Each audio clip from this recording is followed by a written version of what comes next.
agilityurheilijoista. Valmistautuu numero 12 Minka ja Sari sekä 13 Toska ja Maija.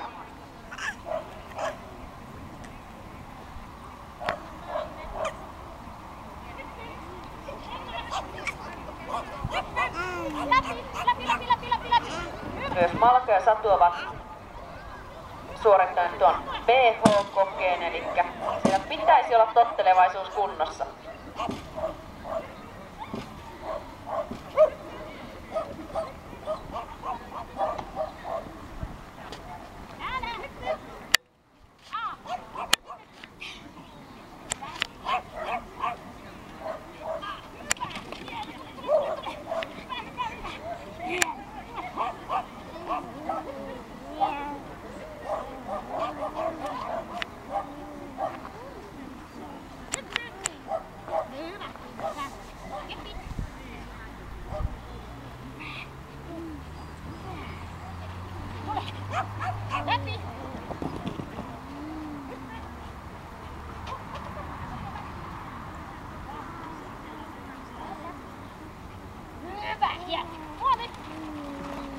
Ikävä kyllä sieltä Malkalle ja Satulle 3. kielto ja hylky, mutta näin saatiin tämä